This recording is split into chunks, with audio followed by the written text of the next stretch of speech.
അടുത്ത നമ്മൾ തിക്നെസ് മെഷർമെൻറ്റിൽ തന്നെ രണ്ടാമത്തെ ടൈപ്പായിട്ടുള്ള നോൺ കോൺടാക്റ്റ് ടൈപ്പ് നമുക്ക് നോക്കാം. നോൺ കോൺടാക്റ്റ് ടൈപ്പ് എന്ന് പറയുമ്പോഴത്തേക്കും എന്താണ്, നമ്മൾ ടെസ്റ്റ് ചെയ്യാൻ പോകുന്ന ടെസ്റ്റ് പീസ് എന്താണ്, നമ്മൾ യൂസ് ചെയ്തിരിക്കുന്ന മെഷറിംഗ് ഡിവൈസായിട്ട് കോൺടാക്റ്റ് ഒന്നും പാടില്ല അല്ലേ. അങ്ങനത്തെ ടൈപ്പാണ് non contact type thickness measurement. നമ്മളുടെ സിലബസിൽ കപ്പാസിറ്റൻസ് ടൈപ്പും റേഡിയേഷൻ ടൈപ്പുമാണ് നമ്മളുടെ ഇതിൽ പറഞ്ഞിരിക്കുന്നത്. അതിൽ കപ്പാസിറ്റൻസ് ടൈപ്പ് കോൺടാക്റ്റ് ടൈപ്പിലും വരുന്നുണ്ട്, നോൺ കോൺടാക്റ്റ് ടൈപ്പിലും വരുന്നുണ്ട്. കോൺടാക്റ്റ് ടൈപ്പിൽ എങ്ങനെയാണെന്ന് പറഞ്ഞു കഴിഞ്ഞെങ്കിൽ നമ്മളുടെ എന്താണ് ടെസ്റ്റ് ചെയ്യുന്ന മെറ്റീരിയൽ വന്നിട്ട് എന്തായിരിക്കണം, ഇൻസുലേറ്റിംഗ് മെറ്റീരിയൽ ആയിരിക്കണം അല്ലേ. അങ്ങനത്തെ ടൈപ്പ് മാത്രമേ കപ്പാസിറ്റൻസ് കോൺടാക്റ്റ് ടൈപ്പിനകത്ത് വരത്തുള്ളൂ. ഇതിനകത്തും അതേപോലെ തന്നെ വിത്ത് നോൺ കോൺടാക്റ്റ് ടൈപ്പ് ആകുമ്പോഴത്തേക്കും നമ്മളുടെ ടെസ്റ്റ് പീസ് ഇതാണെന്നുണ്ടെങ്കിൽ ഇതിൻ്റെ ചുറ്റിലും എന്താണ് നോൺ കോൺടാക്റ്റ് ആണ്. അപ്പോൾ രണ്ട് പാരലൽ പ്ലേറ്റ് വെക്കണം. ഇവിടെ ഒരു പാരലൽ പ്ലേറ്റ് ഉണ്ടാകും, ഇവിടെ ഒരു പാരലൽ പ്ലേറ്റ് ഉണ്ടാകും. ഈ രണ്ട് പ്ലേറ്റുമാണ് നമ്മൾക്ക് എന്തായിട്ട് വർക്ക് ആകാൻ പോകുന്നത്, കപ്പാസിറ്ററിൻ്റെ പ്ലേറ്റ് ആയിട്ട് വർക്ക് ആകാൻ പോകുന്നത്. എന്നിട്ട് നമ്മൾ എടുക്കാൻ പോകുന്ന ടെസ്റ്റ് ചെയ്യാൻ പോകുന്ന ടെസ്റ്റ് പീസും പ്ലസ് ഈ ഗ്യാപ്പ് കണ്ടോ, ഈ ഗ്യാപ്പിലിരിക്കുന്ന എയർ, ഇത് മൊത്തം കൂടി ചേർന്നിട്ടാണ് ഡൈ ഇലക്ട്രിക് മെറ്റീരിയലായിട്ട് നമുക്ക് ആക്റ്റീവ് ആകാൻ പോകുന്നത്. അപ്പോൾ എന്താണ്, പേപ്പറിന് ഇവിടെ എയർ ഗ്യാപ്പ് വന്നിട്ട് എന്താണ് ഇതായിരിക്കണേ, കോൺസ്റ്റൻ്റ് എന്ന് നമുക്ക് പറയാൻ പറ്റില്ല. എങ്ങനെ, നമ്മൾ ഇപ്പോൾ ഒരു പേപ്പറിൻ്റെ തിക്നെസ്സാണ്, മൂവിങ് പേപ്പറിൻ്റെ തിക്നെസ്സാണ് നമ്മൾ മെഷർമെൻറ്റ് ചെയ്യാൻ പോകണമെന്ന് പറയുമ്പോഴത്തേക്കും ഈ പേപ്പർ എന്താണ്, ഈ രണ്ട് പ്ലേറ്റുകളുടെ ഇടയിൽ വിത്ത് ഒരു ഗ്യാപ്പ് വിട്ടിട്ട് എന്താകണേ ഇങ്ങനെ വന്നിട്ട് മൂവ്മെൻറ്റ്സ് ആയിക്കൊണ്ടേയിരിക്കും അല്ലേ. അങ്ങനെ മൂവ്മെൻറ്റ്സ് ആകുമ്പോഴത്തേക്കും ചിലപ്പോൾ വരുന്ന സമയത്ത് പേപ്പർ വന്നിട്ട് ഇവിടെ ഇങ്ങനെ ഇതായിട്ടാണ് വരുന്നത്. അപ്പോൾ ഈ ഒരു ഭാഗമാണ് നമ്മളുടെ എന്താണ്, ഇപ്പോൾ ഈ വളഞ്ഞിരിക്കുന്ന ഭാഗമാണ് ഈ ഒരു പോയിന്റിലോട്ട് വരുമ്പോഴത്തേക്കും ഇവിടെ എന്താണ്, എയർ ഗ്യാപ്പിൻ്റെ അളവും മൊത്തം ഇതും കൂടി ചേർന്നിട്ട് എന്താകണേണ് ഡിസ്റ്റൻസിൽ വേരിയേഷൻസ് വരുന്നുണ്ട്. അങ്ങനെ ഡിസ്റ്റൻസിൽ വേരിയേഷൻസ് വരുമ്പോഴത്തേക്കും എന്താവെന്ന് പറഞ്ഞു കഴിഞ്ഞാൽ നമ്മളുടെ എന്താണ് കപ്പാസിറ്റൻസിൻ്റെ വാല്യൂ വന്നിട്ട് മാറുന്നതായിരിക്കും. അങ്ങനെ മാറുന്നതനുസരിച്ചിട്ട് എന്താണ് നമുക്ക് തിക്നെസ് വന്നിട്ട് മെഷർമെൻറ്റ് ചെയ്യാൻ പറ്റും. അതാണ് non contact type capacitance measurement എന്ന് പറഞ്ഞ് തന്നിരിക്കുന്നത്.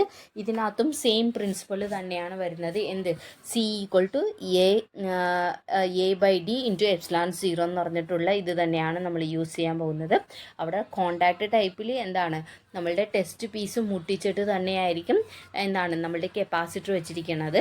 അതിനകത്ത് ഒരു മെയിൻ ഡിസഡ്വാൻറ്റേജ് പറഞ്ഞിട്ടുണ്ടായിരുന്നു, എന്താണ് നമ്മളുടെ പാരലൽ പ്ലേറ്റ് ടെസ്റ്റ് പീസായിട്ട് വെക്കുമ്പോഴേക്കും കൂടുതലും ശ്രദ്ധയോടെ ചേർത്ത് വെക്കണമെന്ന് പറഞ്ഞിട്ടുണ്ടായിരുന്നു. പക്ഷേ ഇത് നോൺ കോൺടാക്റ്റ് ടൈപ്പ് എന്ന് പറയുമ്പോഴേക്കും അത്രയ്ക്കുമുള്ള ഒരു ശ്രദ്ധ വന്നിട്ട് നമുക്ക് ആവശ്യം വരത്തില്ല കേട്ടോ.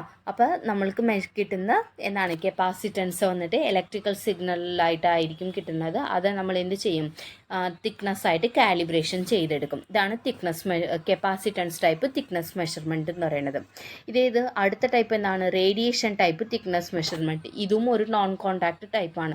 നമ്മൾ ഇപ്പോൾ ഹോസ്പിറ്റലുകളിൽ തന്നെ ഇല്ലേ, നമ്മളുടെ ഇപ്പോൾ ബോൺ പൊട്ടിയിട്ടുള്ളതൊക്കെ നോക്കാൻ വേണ്ടിയിട്ട് ബോൺ വന്നിട്ട് എന്താണ് അകത്ത് വല്ല സ്ക്രാച്ചോ അങ്ങനെ പൊട്ടലോ അങ്ങനെയൊക്കെ ഉണ്ടെന്നുണ്ടെങ്കിൽ എന്താണ് അത് നമുക്ക് എക്സ്റേ ഫിലിമിൽ വന്നിട്ട് എന്താണ് തിക്നെസ് വെച്ചിട്ടാണ് റിഫ്ലക്റ്റ് ആയിട്ട് നമുക്ക് ആ എക്സ്റേ ഫിലിമിൽ കിട്ടണത്.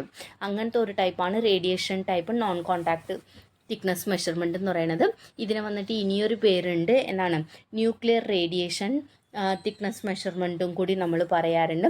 റേഡിയേഷൻസ് ആയിട്ട് നമ്മൾ ഗാമ, ആൽഫ, എക്സ്റേസ് അങ്ങനെയൊക്കെ വേവ് ഫോംസാണ് നമ്മൾ റേഡിയേഷൻസ് ആയിട്ട് നമ്മൾ യൂസ് ചെയ്യാൻ പോകുന്നത്. അപ്പോൾ എന്താണ്, നമ്മുടെ ഒരു റേഡിയേഷൻ സോഴ്സ് ഉണ്ടാകും, ഒരു ഡിറ്റക്ടർ ഉണ്ടാകും, ഒരു ആംപ്ലിഫയർ സർക്യൂട്ടും തിക്നെസ് കാലിബ്രേഷൻ ചെയ്ത ഒരു ഇൻഡിക്കേറ്ററും കൂടി നമുക്ക് ഉണ്ടാകും.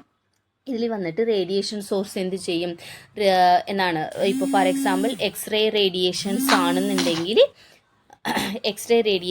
ആണെന്നുണ്ടെങ്കിൽ നമുക്ക് എന്താണ് ഈ റേഡിയേഷൻ സോഴ്സ് എക്സ്റേ വന്നിട്ട് പ്രൊഡ്യൂസ് ചെയ്യുന്നതായിരിക്കും. ഈ റേസ് വന്നിട്ട് എന്താണ് പുറത്ത് അങ്ങോട്ടും ഇങ്ങോട്ടും പടർന്നു പോകാതിരിക്കാൻ വേണ്ടിയിട്ട് എന്താണ് ഒരു ഷീൽഡഡിൻ്റെ ഉള്ളിലായിരിക്കും നമ്മൾ വെച്ചിരിക്കുന്നത്.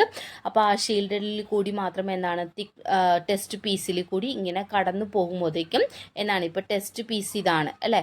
അപ്പോൾ നമ്മളുടെ ടെസ്റ്റ് പീസിൽ കൂടി കടന്നു പോകുമ്പോഴത്തേക്കും എന്താണ് test piece some radiations absorb ചെയ്തതിൻ്റെ ബാക്കിയായിരിക്കും പുറത്തേക്ക് ഡിറ്റക്ടറിൽ നമുക്ക് വരുന്നത്. ഇപ്പോൾ ടെസ്റ്റ് പീസ് എന്താണ്, തിക്നെസ്സിൽ വേരിയേഷൻസ് വരുവാണെന്നുണ്ടെങ്കിൽ എന്തായിരിക്കും, ഡിറ്റക്ടറിൽ വന്നിട്ട് എന്താണ് നമുക്ക് എന്തായിരിക്കും, നമ്മൾ അയച്ച റേഡിയേഷൻസിൻ്റെ അളവ് വന്നിട്ട് കുറവും കൂടുതലും അങ്ങനെ വരും. അത് വെച്ചിട്ട് നമ്മൾ എന്ത് ചെയ്യാൻ പറ്റും, തിക്നെസ് വന്നിട്ട് നമുക്ക് മെഷർമെൻറ്റ് ചെയ്യാൻ പറ്റും. ഇതാണ് റേഡിയേഷൻ ടൈപ്പ് തിക്നെസ് മെഷർമെൻറ്റ്സ് എന്ന് നമ്മൾ പറയുന്നത് കേട്ടോ.